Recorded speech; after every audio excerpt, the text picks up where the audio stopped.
Hello and welcome. Let's just get right into it today. So if you're gonna game, this is the healthiest way to do it. You clicked on this video because clearly you might have a problem with this, just like I do. This video right off the bat is not for those people who don't think they have a problem. So if you're gonna criticize, please don't. Again, this is just for those who kind of just wanna brainstorm some ideas, kind of maybe you have something similar to what I have. So all right, let's just get started. So my story, keep it very brief. I was gaming ever since as long as I can remember, probably age 5 or 6. I have an older brother, and obviously like living together when we were younger had us, sharing gaming consoles and all that sorts of stuff. So I was born in 1998, just giving you a bit of context. So I grew up on the Super Nintendo, the PlayStation 2, basically never really had a problem until my, I would say, mid-teens,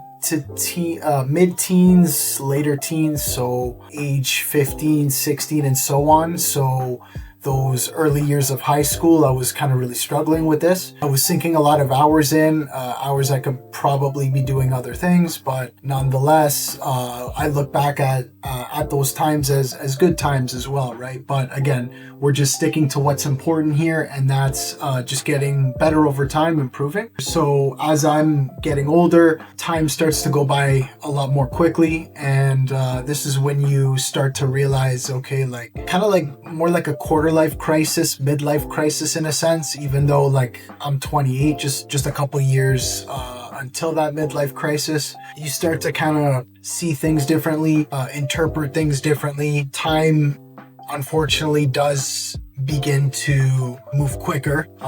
And with that being said, what I've noticed is the older you get, the more you have to be conscious of the time that you're putting into these games. So later on in this video, I'll explain to you, if you want to continue this, the healthiest way to do it. One of the biggest problems I had as well was I would, for example, I would wake up and with my coffee, I would, enjoy an hour or two. And what seems harmless at first, kind of the way that our day is structured, the way that the human mind and the human body work it's all based off momentum, right? So if you, for example, let's just say you wake up, the sun is shining, it's going to be a good day.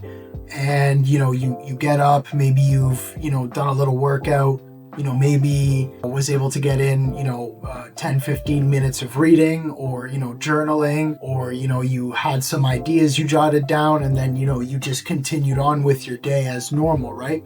So you're already compounding the good habits as you're moving along, and you're building off momentum. So for example, wake up, you make your bed, you have a coffee, you read, you're already going up in a very productive way. Whereas one thing I've noticed that stops that is basically I would play a couple hours in the morning and didn't seem like a big deal, but the staircase theory that I've kind of came up with to best explain it is like this, right? So if the brain and the body are run productively on momentum, then on a good day, without gaming during the day for an hour, let's just say, is picture a staircase and you're just going up every stair slowly, walking up 1 stair, 2 stair, 3 stair, 4 continuously, right? I'm noticing that if you stop and take a break in an unhealthy way, which is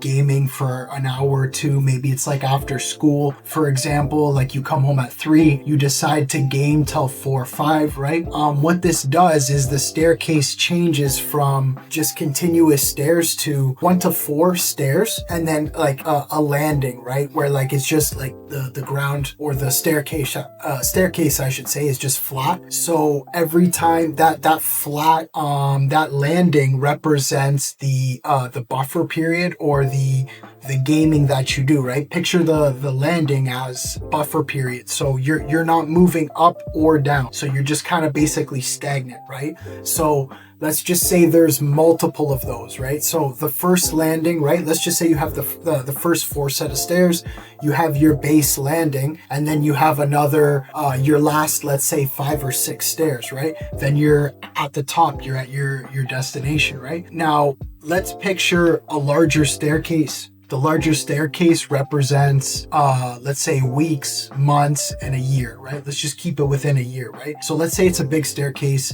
There's multiple landings. Every landing represents each month that goes by, right? So when you choose to hit these landings, aka when you think that you're just going to play for an hour in the afternoon or in the morning, that landing where you're not going up or down, arguably more or less going down, because it's not really that productive. I don't really want to get into the nitty gritty of that, and kind of, some people agree, some people disagree, but anyway, the landing represents you having to stop the growth in order for you to get to the next set of stairs, right? So the first couple of landings, let's just say like the first couple of days that you're hitting these landings, playing during the day, this doesn't seem so bad. Like you're still, like in the long run, the bigger picture, you're still going up, but the landings, one after another, they compound. So you're bogging down your growth, if that makes sense. The landings over time represent the buffer period for your growth to hit the top, right? So that's the staircase theory. I hope you can really relate to that one. That I found to be the best one. So now we're gonna end off with which games are healthy and then which games to really avoid. So the games to avoid,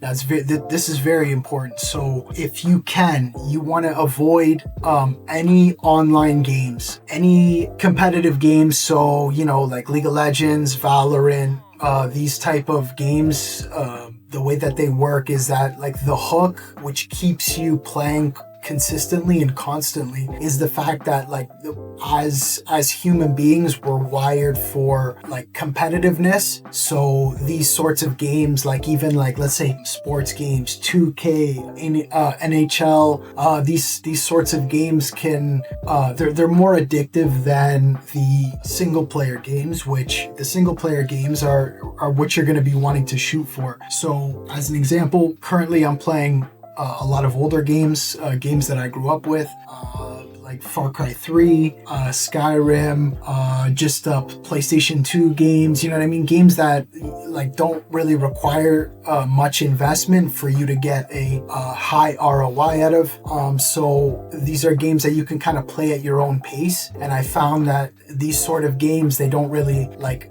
pull you out as much, if that makes sense. Whereas like for example, to relate it, I used to play a lot of League and Ranked in particular, and the way that Ranked is it's kind of like a slot machine. Like you're always playing to kind of like get LP, get rank, and like 1 to 2 games, you tell yourself you're going to play 1 to 2 games, those 2 games turn into 3, 4, and then maybe let's say you go do something else, and then you come back, just before bed, and you're spamming another 2, 3 games. Like this is the trap, essentially. This is kind of what we're looking to avoid. And if you stick to the single player games, you're going to come out a lot healthier. Now, there is a study that I did see online recently, which is single player story games, like I mentioned, Far Cry 3, Far Cry 4, insert whatever single player game you want, God of War, like the newer ones, like these are story-based games, and I feel that there is a big difference when you play something like, let's say, Valorant or CSGO to, let's say, like God of War, right? And studies have shown that the slower pace, like the God of War, where you're just kind of playing for an hour or two, seems to be like some sort of like slight bit of like therapeutic wind down, you know what I mean, for the night. That's another thing we're going to be avoiding at all costs, playing at all during sun hours during the day. We're going to avoid that. And that's due to the fact that games and movies are best at night. I mean, I know that seems obvious, but I had a problem with that, and I'm finding that playing at the end of the day is it feels a lot better. So yeah, so thank you guys so much for watching. Drop a comment down telling me your experience, if this was helpful. Did you struggle with this? Is this something that you might implement into your life? And yeah, thank you guys very much. Thank you.